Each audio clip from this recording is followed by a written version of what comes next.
Good morning, Pleasant Grove. Today is Friday, February 7th. On today's show, we take a look at a national award for a senior art student. We experience an Eagle Scouts project to help special needs students. And we talk to Hawk Nation athletes about the impact of Kobe Bryant's death. I'm Zoe May. And I'm Grayson Taylor, and this is your weekly Hawk Nation news.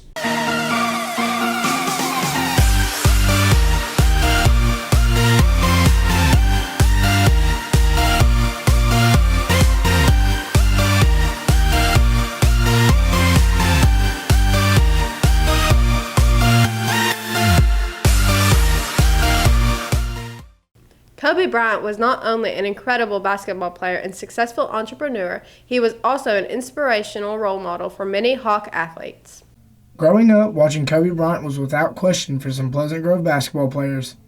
After his recent passing, we asked what moment and how his mentality towards the game inspired them. Probably when they were playing the Wizards and the guy had the ball and he threw it at him trying to scare him and he didn't flinch it off. It was pretty hard moment there. When he scored 81 points against the Raptors. His last game, he dropped 60 points. It's crazy. Oh man, out there getting buckets. I'd have to say his last game, the retirement game, I think he dropped 61, and it was just something, a good way to end it. He was just a dog. Like everything he did, he wanted to be the best at it. He was just a dog. I like how he played, and it made me want to be a dog too. He had a hard work ethic, and I like to work hard, so it kind of contributed to my game a little bit. It just makes me just want to win every game and just be a dog on the court. He was just one of those people, you looked at it, he intimidated you, and every time he went on the court, he knew he was going to take over, and that kind of gave me a good mentality. One of my favorite Kobe moments was watching him score 60 points in his last game. He definitely left a lasting impact on many people. Seniors, make sure you check the Counseling Bulletin Board weekly for new scholarship information. The Megan Malden Scholarship for Athletes is now available. It recognizes an outstanding male and female athlete with a $1,000 award. The PEO Scholarship is also $1,000 and open to all senior girls.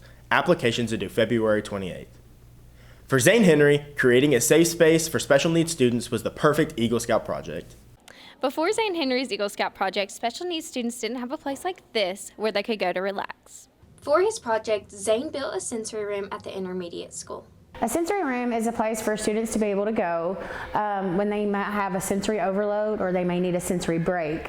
A lot of times we work that into their schedules here at the intermediate. Because this room wasn't available in the intermediate school, Zane wanted to provide this for younger students. Zane started raising money in December and started working on it shortly after. He had some ideas for the room, I had some ideas for the room. I actually got with our special ed director and some of our speech therapists to make sure that we had all the things that we thought our students would benefit from. I know there are a lot of kids out there that get into those kind of moods, and I just want to help them out. This accommodation was not available for students before Zane's project. I just really want to do something memorable, and Pleasant Grove is where I've been at. While most students try to make a difference, Zane Henry knew the steps needed to change the special needs students' school experience. Playing for sensory, eh? Bye! For H&N, I'm Ashlyn Gonzalez. Showstopper tryouts are February 28th. There will be a mandatory parent meeting on February 10th for anyone interested in trying out for the team. Trial information packets are available in the office. See Mrs. DePriest for more information. The Showstoppers have competition before tryouts, right? Yeah, we leave tomorrow for our regional competition in Kilgore. I bet y'all bring home a lot of awards. Speaking of, National Art Awards are nothing new for the art department. But for senior Lilly Allison, national recognition was an exciting surprise. Each year, the National Art Education Association selects one visual arts student across the country to receive the Rising Stars Secondary Recognition Program Award. This year, senior Lilly Allison was selected through her representation of talent, technical merit, creativity, and innovation. All of these artistic qualities have been expressed in Lilly for as long as she can remember. I've really been doing art since I was really little, probably since I could pick up a pencil. I remember when I was little, I used to ask for how to draw books and pencils and stuff for Christmas instead of toys. I know it's kind of nerdy, but I've just always loved it. It feels like I can relax when I'm doing it most of the time. Pleasant Grove art teacher Nicole Briscoe states that it takes more than incredible artistic ability to even be considered for this honor.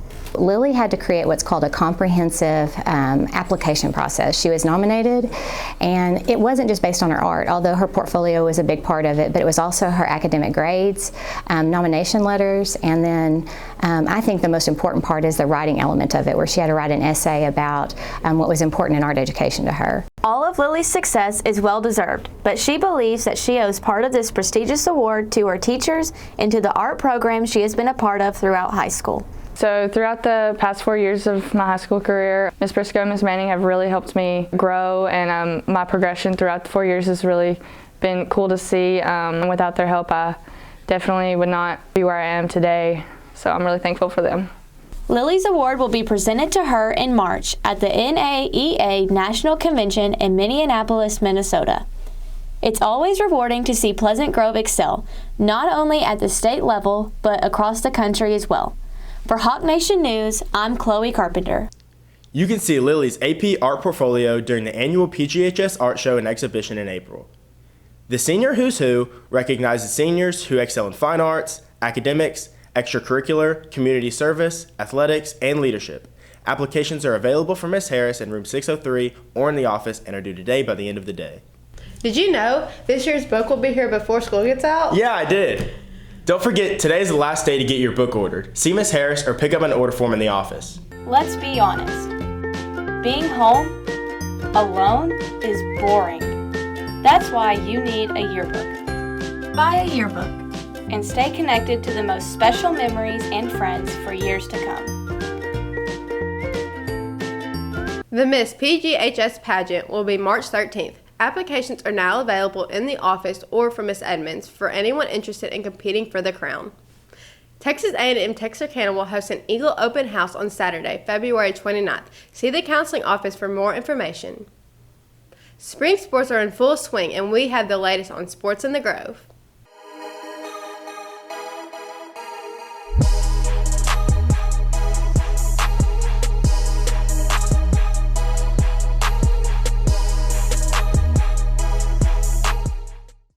It's been a busy week in the Grove, from the Hawks State Fair celebration to National Signing Day, road games, and the beginning of baseball and softball practices. The Hawks have been putting in work. On Saturday, the community celebrated the Hawks State Championship with the State Fair at Hawks Stadium. Games, face painting, autographs, and team recognitions help fans get close to their favorite players. Tuesday night, the basketball Hawks traveled to Pittsburgh. Both teams came home with a win, and the Lady Hawks also brought home the district championship title. After taking tonight off, the Hawks celebrate senior night Tuesday against Paris in the Hawk Gym. In soccer news, the boys soccer team remained undefeated at home with the 7-0 win over Atlanta. Tonight, they travel to Pittsburgh where they will face the highly skilled Pirates. They are relying on the team's chemistry and ability to work together to improve. Although the boys are on the road, you can catch the Lady Hawks at home tonight at 6:30. Junior Delia Tuttleby is now number 2 in career scoring with 50 goals and looks to keep adding to that total tonight against the Pirates. On Wednesday, 6 Hawk athletes signed to continue their athletic career at the college level. Jackson Cobb will play baseball at the University of Arkansas. Bruce Garrett will continue to play football at BYU. Ben Harmon signed with Seminole State to play baseball.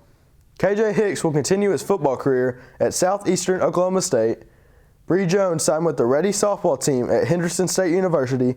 And Connor Stanfield will play football at the University of Louisiana at Monroe. The best thing about it is it gets our name out there, our school's name out there, our community's name out there. And these guys, although they're playing at schools across the country, they're always from here and from our school. And so it's pretty cool to see that, and we're definitely proud of those guys. At this time next year, one of the Hawks' elite athletes will be sitting down to make his own college decision. Olivia sat down with Landon Jackson to talk about his commitment to sports and investing in kids in the community.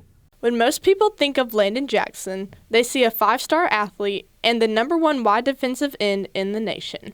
But what people don't see are the obstacles he has overcome in his lifetime. When Landon was 5 years old, he was diagnosed with alopecia. It slowly started like in one spot, and then it just kind of spread all over by the time I was about 7.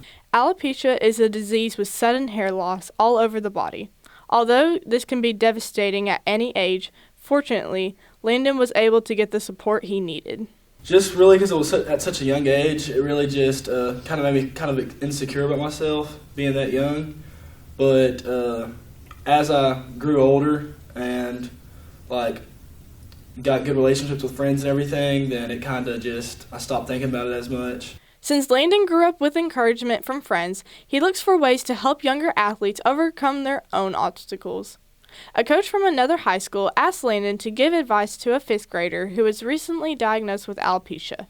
Because you could tell he was really upset about all of it, so I just talked to him about it and like told him like if anybody's making fun of you, that's like not to even worry about it. I mean, honestly, it's not that bad because there's a lot of other things that could be like. At least we're still able to walk. We're not handicapped. Like we're still able to go about our lives. Just don't have hair. While Landon has learned to live with his alopecia, it is not the only hardship he has had to face in his athletic career. During his sophomore year of high school, Landon tore his ACL and was out for the season. That really just showed me like that it can get taken from me at any moment. So don't completely rely on a sport. Even though Landon has had to face challenges, they have not stopped him from becoming a successful athlete and a role model for Pleasant Grove. Even if I don't go as far as I hope to go, just somebody who's always helping, not even just kids, just helping people and being a better person. For HNN, I'm Olivia Kurt. We love to see Hawks giving back to others.